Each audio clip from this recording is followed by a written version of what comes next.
YouTube မှာ view တွေရဖို့ဆိုတာက2026မှာအရင်လို title တွေ keyword တွေတက်တွေထည့်ရုံလောက်နဲ့မရတော့ဘူးเนาะ view တွေဘာလို့ကျနေတော့ကျွန်တော်ကိုယ်နဲ့လည်းကျွန်တော် channel မှာ view တွေကျတယ်ဒီ YouTube algorithm ကပြောင်းလဲသွားပြီလားဆိုတော့ဒီ video မှာတော့2026ခုနှစ်အတွက်ဒီ YouTube မှာ content creation စမဲ့သူတွေအတွက်ပေါ့နော်အထူးသဖြင့်ဒီ algorithm ရဲ့အလုပ်လုပ်ပုံတွေဒီကဘာတလွားကတကယ်ထိတ်တန်းဆရာကြီးတွေရဲ့သူတို့ရဲ့လှုပ်ဝက်ချက်တွေနဲ့ကျွန်တော်ကိုယ်ပိုင်လေးလာတွေ့ရှိကြတဲ့အချက်လေးတွေကိုပေါင်းစပ်ပြီးတော့ရှင်းပြပေးသွားမှာပဲဖြစ်ပါတယ်အခုမှ content creation ကို YouTube မှာစမဲ့သူတွေအတွက်အရေးကြီးတဲ့အချက်၅ချက်ကိုပေါ့နော်ကျွန်တော်ဒီမှာမျှဝေပေးသွားမယ်ဒီ video ကိုအဆုံးထိကြည့်လိုက်တာနဲ့ကိုယ့်ရဲ့ channel လမ်းကြောင်းလေးကတခုမှတခုတော့ပြောင်းလဲသွားမှာတော့အသေးချာပဲဖြစ်ပါတယ်ပထမဆုံးတစ်ခုကတော့ကျွန်တော် search ကနေပြီးတော့ browse ကိုပြောင်းသွားတဲ့သဘောပေါ့နော် search ဆိုတာကိုရှင်းပြမယ်နော်ကျွန်တော်က search ဆိုတာကတစ်ခုခုကိုကျွန်တော်တို့သိကျင်တယ်ဆိုလို့ချင်းကျွန်တော်က YouTube ကိုတွားတယ်တော့မဟုတ်ကျွန်တော် Google ကိုတွားတယ်ပေါ့နော်အဲ့မှာတစ်ခုခုhow to use CapCut ဒါမျိုးရှာလိုက်တယ်ပေါ့နော်အဲ့ကြမှာကျွန်တော်တို့ video တွေပေါ်လာကျွန်တော် channel ဆိုလို့ရှိရင်ကျွန်တော်ကလုံးဝ search base ပဲဖြစ်သွားပြီ။ဘာကြောင့်လဲဆိုတော့ကျွန်တော် tutorial video တွေပဲတင်နေပေါ့နော်။ဖုန်းနဲ့ဘယ်လိုသုံးရမလဲပြီးတော့ laptop နဲ့ MacBook နဲ့ပါတယ်ကွာတော့ MacBook အသုံးပြုနေ software တွေထည့်နေCapCut နဲ့ video editing လုပ်နေဒါဆိုလို့ရှိရင်ကျွန်တော် search base ပေါ့နော်။ဆိုတော့ကျွန်တော် channel ကိုလာမယ်ဆိုတခုခုသိကျင်တာရှာလိုက်ပြီဆိုလို့ရှိရင်တက်လာတဲ့ဟာပေါ့နော်။အဲ့တော့ကျွန်တော်က search base ဖြစ်သွားပြီ။ဒါပေမဲ့2026မှာအဓိကသတိထားမယ့်အချက်က algorithm ကကြီးစုသူ viewer တွေရဲ့အလေးထားကိုပို့ပြီးတော့လိုက်ရောညီထွေမှုဖြစ်အောင်ပြောင်းလဲလာတာပဲဖြစ်တယ်ပေါ့နော်တခုတော့ရှိတယ်ပေါ့နော်ကျွန်တော်ရဲ့ search page ကကြတော့ evergreen ဖြစ်တယ်ပေါ့နော်ကျွန်တော် channel ဆို tutorial video တွေဆိုလူတွေတစ်ချိန်မဟုတ်တစ်ချိန်မှာသိကျင်တယ်သိကျင်တဲ့အတွက်သူတို့ရှာပြီးသူတို့ကြည့်သွားမယ်ပေါ့နော်ဆိုတော့ကျွန်တော်ပြီးခဲ့တဲ့9နှစ်ကတင်ထားခဲ့တဲ့ video ကလည်းအခုချိန်ထိလူတွေအသုံးတက်နေနိုင်တယ်ပေါ့နော်ဒါပေမဲ့တခုရှိတာကလူတွေကကိုလိုတဲ့ချိန်မှာပဲလာကြည့်ရပေါ့နော်လိုသုံးပေါ့ဗျာကျန်တဲ့ချိန်ကျတော့လည်း tutorial video ကြီးကပြင်းစရာကြီးလေဘယ်သူကကြည့်ကြမှာတော့ပေါ့နော်အဲ့ဒါတော့ရှိတာပေါ့ကျွန်တော်တို့ search page channel ကျတော့ view မရအောင်မို့ရတော့ရတယ်ပေါ့နော်ဟိုလိုအများကြီးရတော့မဟုတ်ဘူးเนาะအဲ့ဒါတခုတော့သတိထားဒါပေမဲ့ကိုယ့်ရဲ့ channel ကို view တွေသိန်းကနန်းတောင်းကနန်းဆိုလို့ရှိရင်တော့ကျွန်တော်က browse feature ကို target ထားမှရမယ်ပေါ့နော် browse ဆိုတဲ့အဓိပ္ပာယ်လူတွေကဘာကြည့်ရမှန်းမသိတဲ့အချိန်မှာ YouTube ကိုဖွင့်လိုက်တယ်ဗျာအဲ့ဒီအချိန်မှာကိုယ့်ရဲ့ဒီ home screen မှာတခုခုကိုလာပြတာပေါ့နော်အဲ့ဒါကိုကျွန်တော်က browse လို့ခေါ်တယ်ပေါ့နော်ဘာကြောင့်လဲဆိုတော့ဒီ browse ကကျွန်တော်ပို့ပြီးတော့လူကြည့်များတယ်ဗျအဲ့တော့ကိုယ့်ရဲ့ channel ကိုလူပို့ကြည့်ဖို့ဆိုလို့ရှိရင်စောစောကျွန်တော်ပြောတဲ့ဒီ search page ထက်ဒီ browse တခြားသူတွေရှိမှာ suggest သွားပြအောင်လို့ပေါ့နော်အဲ့လို video style မျိုးလုပ်ဖို့လိုတယ်ဥပမာကျွန်တော်ပေးရမယ်ဆိုရင်ဗျာကျွန်တော်ဆိုလို့ရှိရင်ညပိုင်းYouTube ကြည့်တယ်ညတိုင်းကြည့်ပြတယ် YouTube ဖွင့်တဲ့ laptop ကနေပြီးတော့မှဘာကြည့်ရမှမသိဘူးဗျာအဲ့ကျတော့ကျွန်တော်ရဲ့ home မှာပေါ်နေတတ်တယ်ဗျာဟိုတနေ့ရဆိုလို့ရှိရင်ဒီ Amazon Store ထဲမှာ campaign လုပ်တဲ့အကြောင်းလေးပေါ့နော်သူတယောက်တည်းပေါ့နော်အဲ့ဒါကျွန်တော်အဲ့ဒါကိုသွားကြည့်လိုက်တယ်ဘယ်လောက်ထိကြာလဲဆိုတော့45မိနစ်ကြာတယ်ဒီ video ကအမှန်တမ်းကျွန်တော်45မိနစ်တော့အကုန်ကြည့်လိုက်တယ်အဲ့ဒါကြည့်ပြီးတော့ကျွန်တော်ရဲ့ဘေးမှာလည်းတခြားသောဒီတောရီတောင်တွေမှာဘယ်လိုနေရတယ်ဘယ်လို survive ဖြစ်တယ်ဆိုတာထပ်ပြီးတော့ပေါ်လာတယ်ပေါ့နော်အဲ့ဒါကိုကျွန်တော်ထပ်ပြီးတော့ကြည့်တယ်နောက်တစ်နာရီလောက်ထပ်ကြာသွားတယ်ပေါ့နော်အဲ့တော့ဒါဆိုလို့ကျွန်တော်က browse နဲ့သွားတာပေါ့နော်ကိုကိုကြာလို့ကြည့်နေမှလည်းမသိဘူးပေါ့နော်ဆိုတော့ tutorial video ကျွန်တော်တို့အဲ့လောက်ကြီးတနားလောက်ကြီးကြည့်ပါဆိုဘယ်သူမှမကြည့်နိုင်ဘူး။အိုးနောက်ကအလုံးမလုပ်တော့ဘူးပေါ့နော်။အဲ့ဒါတခုတော့ရှိရပါတော့။အဲ့တော့ဒီ video တွေက tutorial တက်မဟုတ်ဘဲနဲ့ကျွန်တော် view ရလာဖို့ဆို storytelling ပါလာဖို့လိုလာပြီပေါ့နော်။ဆိုတော့ storytelling ဆိုတာက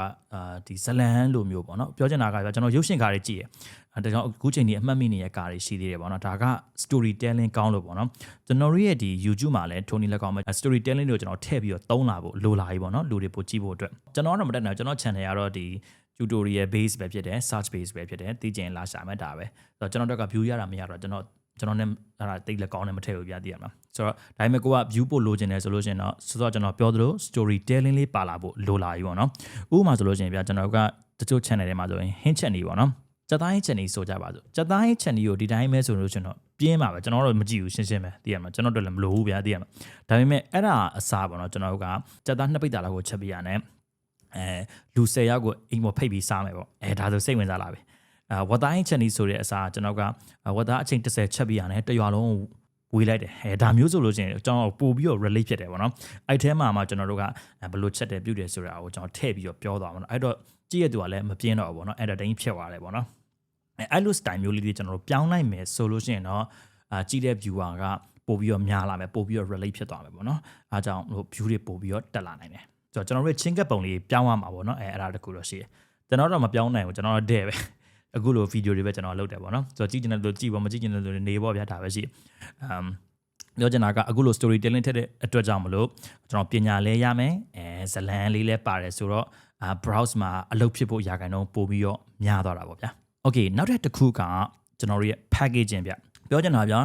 ပစ္စည်းတစ်ခုကိုပေါ့နော်ဒီတိုင်းကျွန်တော်တို့ကြွအိမ်နဲ့ပတ်ထားတာလက်ဆိုင်လို့ရှိရင်အဲ့ပစ္စည်းကိုပဲပုံးလေးနဲ့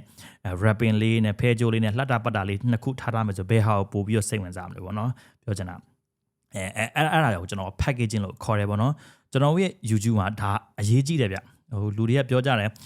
စာအုပ်ကိုအဖုံးနဲ့ကြည့်ပြီးတော့မဆုံးဖြတ်နဲ့ပေါ့နော်ဒါပေမဲ့ YouTube ကတော့ဟုတ်တယ်ဘာကြောင့်လဲဆိုတော့ကျွန်တော်ဘလောက်ပဲပင်မခံပြီးတော့ဗီဒီယိုလောက်ထား10နာရီလောက်ပဲရိုက်ပြီးတော့15နာရီလောက်ပဲ editor အရှိရကိုယ့်ရဲ့ packaging မကောင်းရင်နော်ကိုယ့်ရဲ့ဓာတ်ပုံနဲ့ thumbnail နဲ့ပေါ့နော် thumbnail နဲ့စာ title နဲ့မကောင်းဆိုလို့ရှိရင်ကိုယ့်ရဲ့ဗီဒီယိုကိုဝင်မကြည့်ဒါက YouTube algorithm အလုပ်လုပ်ပေါ့ကျန်တဲ့ TikTok တို့ဘာလို့တော့ဟုတ်ချင်မှာတော့ဟုတ်လိမ့်မယ်နော်ဆိုတော့ကျွန်တော် TikTok လည်းတိတ်မသုံးတော့မသိဘူးပေါ့ဗျာဆိုတော့ဒီ YouTube မှာတော့ title နဲ့ thumbnail နဲ့အရင်အရေးကြီးတယ်ထိပ်တန်း creator တွေပြောလို့ရှိတာပေါ့နော်ဗီဒီယိုကို10နာရီလောက်ရိုက် edit ကို15နာရီလောက် edit title နဲ့ thumbnail ကိုအားမထည့်ထားဘူးဆိုလို့ရှိရင်တော့မင်းသွားမှာပဲလစ်မှာပဲပေါ့နော်အဲကြောင့်ကျွန်တော် title နဲ့ thumbnail ကိုလည်းအချိန်ယူပြီးတော့ကျွန်တော်တို့လုပ်ဖို့လိုတယ်အဲ့ဒါမှပဲကိုယ့်ရဲ့ဒီဟာလေးကိုစိတ်ဝင်စားပြီးတော့လူတွေကဝင်ကြည့်မှာပေါ့နော်ပြီးတော့ဒီပြောင်းလဲလာနောက်တစ်ခုကတော့ဒီ2026မှာ thumbnail တွေကအရင်လိုကျွန်တော်တို့စာတွေရှုပ်ချက်ခတ်နေရပုံတွေရှုပ်ချက်ခတ်နေရမဟုတ်ဘဲနဲ့ကြည့်လိုက်တာနဲ့ရှင်းရှင်းလင်းလင်းလေးနဲ့ဘယ်ဟာကိုရစေမယ်ဆိုတဲ့ဟာမျိုးကျွန်တော်တို့ရဲ့ဒီthumbnail မှာပါဖို့လိုတယ်ပေါ့နော်ဆိုတော့လူတွေရဲ့စူးစမ်းကျင်စိတ်ကိုစွပေးတဲ့ဟာမျိုးပေါ့နော်ဥပမာဆို Mr Beast channel ကိုသွားကြည့်တယ်ဆိုလို့ရှိရင်တော့တွေ့လိမ့်မယ်နော်သူ channel ကကြည့်ကျင်စရာလေးဗျတင်သူရဲ့ thumbnail လေးကလေအဲ့တခုတွေ့ပါလိမ့်မယ်စာကြီးလည်းအများကြီးသူမထည့်ထားဘူးပေါ့နော်ဆိုတော့ကျွန်တော်အရင်တော့လို့ clip bait တွေလောက်ကြတယ်ဗျတချို့တွေဆိုလို့ရှိရင်သူတို့ video ဝင်ကြည့်အောင်လို့စာရင်းနဲ့ဒီအမှာဘာဖြစ်ရင်ဘာအဲ့လိုရှိကြတယ်ဗျတကယ်သွားလက်ကြည့်ရောအဲ့ရပြောတဲ့ဟာနဲ့တခုမှမဟုတ်အဲ့ကြလို့ရှိရင်သူကပြန်ထွက်သွားတာမကြည့်တော့ဘူးတခါလေကျွန်တော်လည်းကြုံဘူးတယ် thumbnail မှာပေးထားတော့ဒါရမှာကျွန်တော်လည်းအဲ့ဒါလိုချင်လို့သွားကြည့်ရတကယ်ကတော့မဟုတ်ဘူးသူ့ဗီဒီယိုကြည့်အောင်လိမ်ပြီးတော့ပြောနေတာပေါ့နော်အဲ့ကြောင့်ကျွန်တော်ပြန်ထွက်သွားတယ်အဲ့လိုထွက်သွားလို့ရှိရင်ဒီဗီဒီယိုရဲ့ algorithm ကလည်းကျသွားလိမ့်မယ်သူ့ကို click through rate ကလည်းသူ့ကျန်တဲ့သူထပ်ပြီးတော့မပြတော့ဘူးပေါ့နော်အဲ့တော့ကိုနိုင်ကလည်းယူသားဖို့လိုတယ် click bait မလုံးနဲ့ကိုရဲ့ thumbnail နဲ့ကိုရဲ့ဒီ title မှာဒီအချက်လက်ကိုပြောထားလို့ရှိရင်ဆိုတော့ကိုဂတိပေးထားတဲ့အတိုင်းပေးနိုင်အောင်လုပ်ရမယ်အဲ့ကြမှာကိုရဲ့ဗီဒီယိုကစက်ကြည့်ပြီးတော့ click through rate ကလည်းပို့ပြီးတော့ကောင်းသွားမှာပဲဖြစ်ပါတယ်နောက်ထပ်တတိယအရေးကြီးဆုံးကတော့ကျွန်တော် retention လို့ခေါ်တယ်ပေါ့နော်လူတွေကကိုရဲ့ဗီဒီယိုဘယ်လောက်ကြာကြည့်မလဲဆိုတာဒါက retention လို့ခေါ်တယ်ဒါကကျွန်တော်တို့ရဲ့ video editing မှာပေါ့နော်ကျွန်တော်တို့ကနည်းနည်း style လေးတွေပြောင်းရတာပေါ့နော်ဗီဒီယိုတွေနဲ့ဘယ်လိုလုပ်လဲဆိုတော့ကျွန်တော်ရဲ့အသင်တန်းလေးရှိပါတယ် CapCut Master Class ပေါ့နော်ကျွန်တော် laptop နဲ့လည်းရှိအခုဆိုလို့ရှိရင်ကျွန်တော် phone တို့ tablet တို့ iPad တို့နဲ့လည်းအတန်းလေးထပ်ပြီးတော့ဖွင့်ထားပေးပါတယ်အဲ့မှာအသေးစိတ်ကျွန်တော်ကို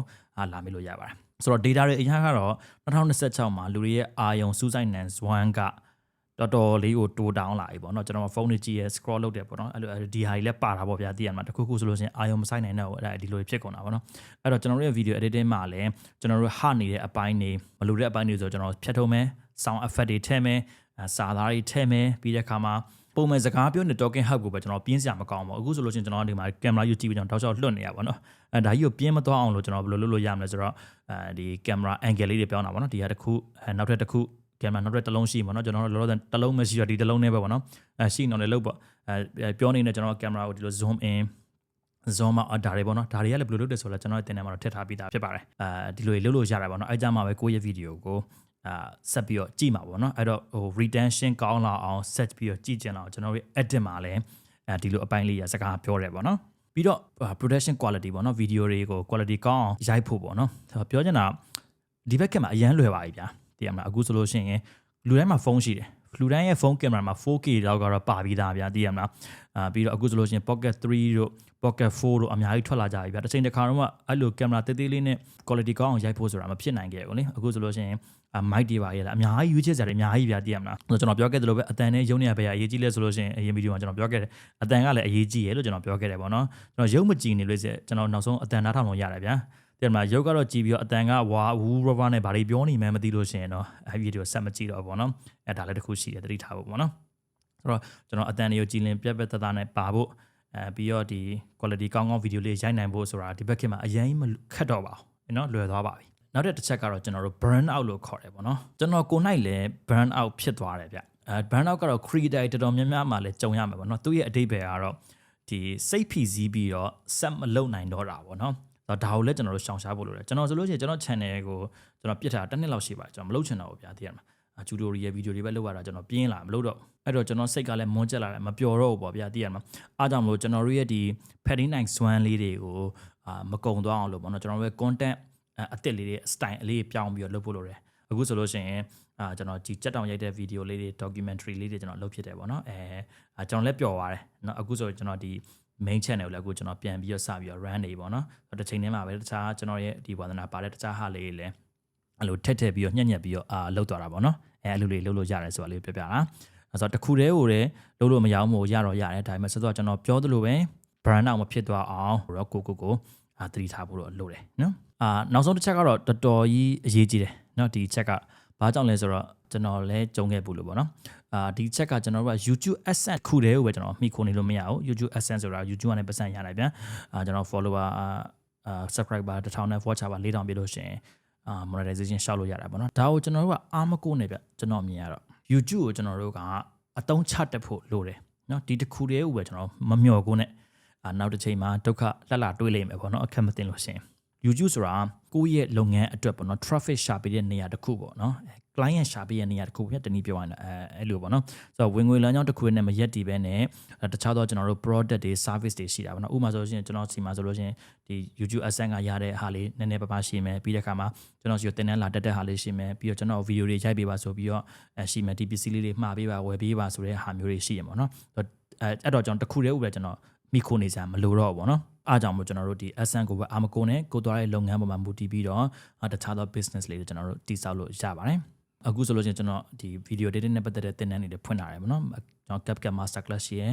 iPad နဲ့လည်းရှိရယ် iPhone နဲ့လည်းရှိရယ်နောက်က laptop နဲ့လည်းရှိရယ်ဆိုတော့ဒီသင်တန်းလေးကိုလည်းစိတ်ဝင်စားရဲဆိုလို့ချင်းကျွန်တော်လာရောက်မေးမြန်းလို့ရပါတယ်အဲ့ဒါဆိုလို့ချင်းတော့အခုမှဒီ YouTube ကိုစပြီးတော့ content creation တွေစမယ်ဆိုလို့ချင်းတော့ဒီ YouTube ရဲ့ algorithm ရဲ့ low web chat တွေနဲ့ view တွေတက်ဖို့အောင်မြင်ဖို့အတွက်စူးစမ်းနေတဲ့သူတွေအတွက်တစ်စိတ်တစ်ပိုင်းနေနေနဲ့ကျွန်တော်ရဲ့ဒီဗီဒီယိုအသုံးတဲစေမှာဖြစ်ပါတယ်ကျွန်တော်ရဲ့ CapCut Master Class ကိုစိတ်ဝင်စားရဲဆိုလို့ကျွန်တော်ဆက်သွယ်မေးမြန်းနိုင်ပါတယ်ဆိုတော့အားလုံးအဆင်ပြေကြပါစေဆက်ပြီးတော့စူးစမ်းကြပါ burn out လည်းမဖြစ်ပါစေနဲ့လှုပ်ရှားရှိရအောင်လည်းဆက်ပြီးတော့လုပ်ပါလို့ကျွန်တော်ပြောချင်တယ်ကျွန်တော်လည်းပြန်လာပါပြီကျွန်တော်လည်းဝေးနေရကြာပြီပေါ့နော် okay အားလုံးတော့ထပ်ဗီဒီယိုမှာပြန်ဆုံကြမယ်နော် bye bye